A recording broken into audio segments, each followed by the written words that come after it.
എൻ്റെ പേര് സതീഷ്. ഞാൻ തിരുവനന്തപുരത്തു നിന്നാണ് വരുന്നത്.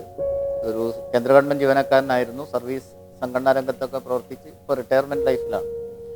2-3 ദിവസമായി ഇവിടെ വരണം, ഇത് കാണണം എന്ന് വളരെയധികം ആഗ്രഹിച്ചിരുന്നു. കാരണം ഇന്നത്തെ ഇന്ത്യയിലെ സാഹചര്യങ്ങൾ, രാഷ്ട്രീയമായാലും സാമൂഹ്യമായിട്ടുള്ള സാഹചര്യങ്ങൾ എടുത്ത് പരിശോധിച്ചിട്ടുണ്ടെങ്കിൽ വളരെയധികം ചർച്ച ചെയ്യപ്പെടേണ്ട ഒരു വിഷയം അവതരിപ്പിച്ചുകൊണ്ടാണ് സുധീഷും അതുപോലെ തന്നെ ഗോപികൃഷ്ണനും മുരളിയും എല്ലാവരും കൂടി ചേർന്ന് ഒരുക്കിയിട്ടുള്ള ഈ എക്സിബിഷൻ എല്ലാ അർത്ഥത്തിലും നിലവിലുള്ള ഇന്നത്തെ ഭരണ സംവിധാനം അല്ലെങ്കിൽ ഫാസിസ്റ്റുകൾ എന്താണോ ഇന്ത്യയെ ആക്കാൻ പോകുന്നത്, അല്ലെങ്കിൽ എന്താണോ ഇന്നത്തെ ഒരു കാലഘട്ടത്തിലെ ഫാസിസ്റ്റ് ശക്തികൾ, പ്രത്യേകിച്ച് ഹിന്ദു വർഗീയവാദികൾ ചരിത്രത്തിൽ നിന്ന് മറച്ചു വെക്കാൻ ശ്രമിക്കുന്നത് എന്താണോ എന്നുള്ളത് വളരെ സ്പഷ്ടമായിട്ട് തന്നെ ഇവിടെ അവതരിപ്പിക്കപ്പെട്ടിട്ടുണ്ട്.